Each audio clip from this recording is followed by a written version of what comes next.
Olá! Você sabia que do ano de 2021 até o ano de 2030 estaremos vivenciando a década do oceano?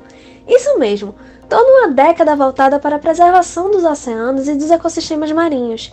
Inspirados nisso, vamos falar nesse vídeo sobre os microplásticos. Mas o que são microplásticos e como eles vão parar no meio ambiente? Os microplásticos são partículas mínimas de plástico que possuem até 5 milímetros de comprimento, ou seja, um pouco menor que um grão de arroz. Essas micropartículas podem vir de plásticos maiores que podem ser fragmentados pela ação das ondas, da temperatura e da luz solar. E com o tempo esses fragmentos se tornam cada vez menores. Mas também essas micropartículas podem ser produzidas já na forma de microesferas, encontradas em produtos de higiene pessoal, como cremes esfoliantes e cremes dentais, ou como resíduos da fabricação de plásticos maiores, chamados de pellets. Uma outra forma de encontrar o microplástico é nas nossas vestimentas, muitas vezes feitas com fibras sintéticas como poliéster e nylon, que durante a lavagem libera essas micropartículas plásticas. Além do microplástico já ser encontrado em quantidades exorbitantes nos oceanos, cerca de 14 milhões de toneladas já foram encontradas no mar, ainda há preocupação com o BPA, o bisfenol A, composto químico que é muito utilizado na produção de plástico e que podem ser liberados durante sua degradação, sendo incorporados na cadeia alimentar e causando danos à saúde. De acordo com o estudo do Departamento de Biologia da Universidade de Victoria, no Canadá, estima-se que uma pessoa pode ingerir por volta de 121 mil partículas de microplástico por ano.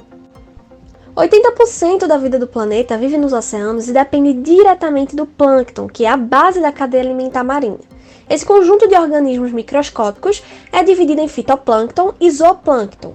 O fitoplâncton é composto por organismos fotossintetizantes, como as microalgas. Já os zooplâncton são pequenos organismos que não produzem seu próprio alimento e por isso se alimentam do fitoplâncton. O grande problema disso é que as partículas de microplástico possuem tamanho semelhante ao do fitoplâncton. E por isso, os organismos marinhos que se alimentam de fitoplâncton facilmente os confundem, e assim eles entram na cadeia alimentar. Um exemplo prático disso são microalgas, que servem de alimento para o zooplâncton, como o crio, animais semelhantes ao camarão, que por sua vez são alimentos de pequenos peixes, que podem ser consumidos por peixes maiores, como o atum e o salmão, bastante comuns na nossa alimentação. Então, se o crio ingerir 5 partículas de microplástico em um dia, e se um peixe pequeno se alimentar de 10 crios por dia, ele terá ingerido 50 partículas de microplástico em um só dia. Você sabia que os microplásticos podem causar a morte dos organismos marinhos tanto quanto os plásticos maiores? A ingestão de microplásticos pode causar um entupimento de veias, ferimentos internos e inflamações, além de produzir uma sensação de saciedade no animal, consequentemente deixando-o desnutrido. Como diminuir a produção e a disseminação dos microplásticos?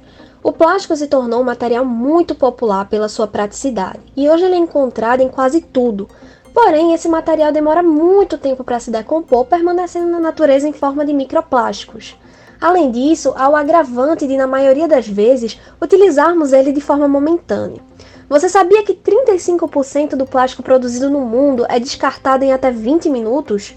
Isso faz com que os descartáveis sejam um dos maiores problemas relacionados ao uso do plástico. Por isso, buscar formas de evitar ou substituir o uso dos descartáveis é de extrema importância, como não utilizar canudo ou substituí-los pelos feitos de materiais mais sustentáveis, como metal e papel. Trocar as sacolas plásticas por sacolas de tecido. Optar por compras a granel, levando potes de vidro e sacos de pano, evitando o uso de embalagens plásticas. E usar copos, garrafas e louça feitos com materiais duráveis, evitando os plásticos de uso único. Outros produtos que também podem ser substituídos são os produtos de higiene pessoal, que fazem uso do microplástico, como também roupas com tecidos sintéticos, como o poliéster, optando pelo uso daquelas que são feitas com algodão orgânico. Um estudo realizado pelo Fundo Mundial para a Natureza, o WWF, mostrou que o Brasil é o quarto maior produtor de lixo plástico do mundo e recicla apenas 1%, produzindo cerca de 11 milhões de toneladas. A situação é grave, mas grande parte da solução está no alcance de nossas mãos e escolha. A redução da produção de materiais plásticos e compras é muito importante, principalmente porque já existe muito plástico no mundo e para diminuir isso podemos reutilizar materiais plásticos ou reciclá-los, transformando esse problema em itens de decoração, vestimenta ou até mesmo móveis, Um exemplo são os calçados feitos de materiais reciclados, como pneu. Apesar de todas essas medidas de reutilização e reciclagem, se não houver o descarte correto, esses materiais plásticos vão continuar indo parar nos oceanos e, consequentemente, se transformando em microplásticos. Sendo assim, antes de descartar, pense se esse material pode ser útil para outra pessoa. Considere a doação, troca ou revenda desse produto. Você também pode usar e abusar da criatividade, fazendo o máximo para estender a vida útil desse objeto. E se você não conseguir reutilizar esse material ou repassar para alguém que possa reutilizá-lo, faça a destinação correta do plástico para reciclagem. Para isso, separe os materiais entre lixo seco e lixo úmido, sendo o lixo úmido os restos orgânicos. O ideal é fazer a coleta seletiva separando o lixo seco em plásticos, metais, vidros e papéis. Destine o plástico para pontos de coleta. Você pode procurar o ponto de coleta mais próximo da sua casa na internet.